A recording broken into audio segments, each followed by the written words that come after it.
Thanks so much for joining us on this busy night, Senator. Sure. Thank you. Good to be with you. So first off, I assume that you're keeping in close touch with state officials. What's the latest information that they're telling you that you might be able to share with us about the outstanding votes and when a count might be complete? And are you confident that Joe Biden will be able to maintain his lead and win Pennsylvania? Yeah, I think he will, and I think it's inexorable. The vote gains that he's achieving, the vote margin keeps growing. It's a little less than 20,000 now, and that will keep growing. I don't know how high the margin will get in the next day or so, but that's inexorable. He's going to win Pennsylvania. He'll be the winner, and that number, I believe, the margin when the vote is official, and that takes a while. But once that's official, that number should be closer to 100,000. But in terms of what's left, I mean, these folks are working really hard in these counties, putting in long hours, and I think it's pretty grueling work to count all the ballots. So we still have roughly 100,000 ballots, mail-in ballots. Then you also have the provisional ballots, maybe a little more than 90,000. Several of the counties have started on those.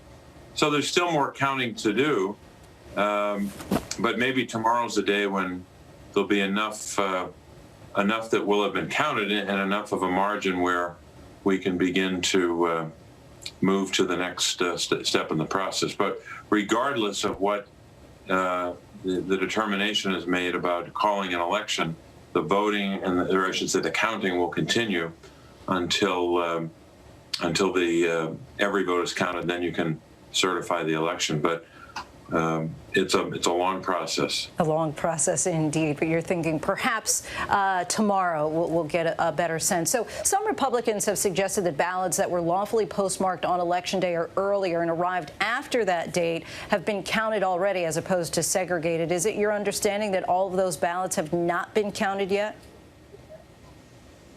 Well, the Secretary of State made a determination that you could, for those ballots arriving after Election Day, but postmarked Election Day, that they would be set aside or segregated, but also counted so that you would have the counting done.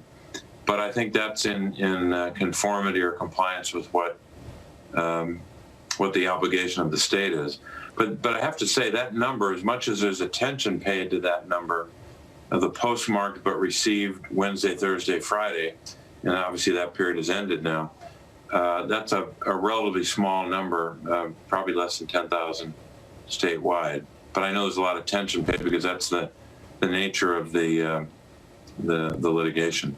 And before the election, there were two Republican leaders in Pennsylvania legislature stated unequivocally that they will not do anything to interfere with presidential electors being determined by the winner of the popular vote in Pennsylvania. What do you say to elected leaders like Lindsey Graham, who are already calling on the Pennsylvania legislature to overturn the will of the people if the vote tally does not show President Trump on top?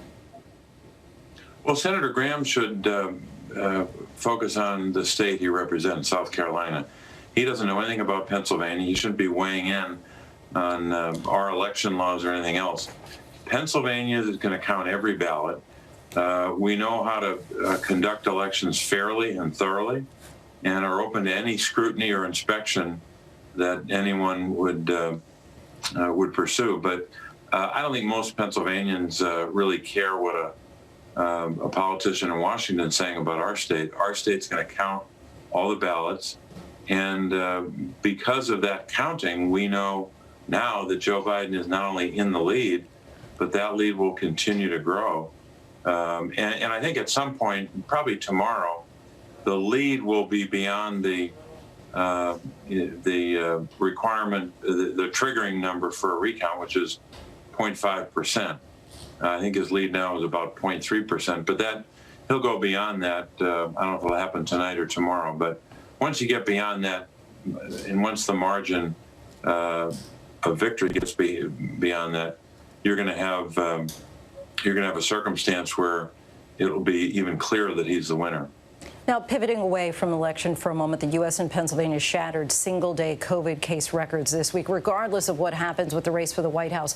Do you believe that Congress will act on a relief package before the new term begins to address both containing the virus and dealing with the economic impact? And any concern that President Trump won't make this a priority?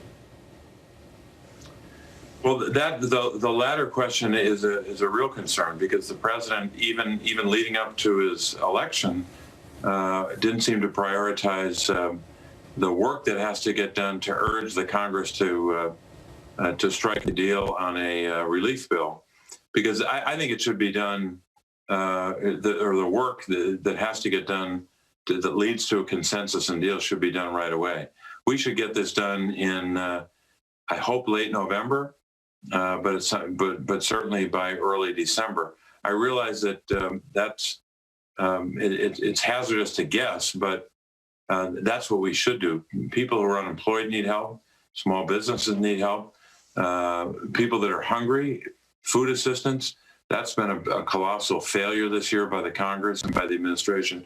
Nowhere near the help that people need to who are food insecure. And also help to get the case number and the death number down in nursing homes. We know exactly how to do that, but you have to invest in strategies that will work. So this should be a robust bill. I would hope comparable to, or at least approaching, the HEROES Act that the House of Representatives passed back in May. The Senate should act.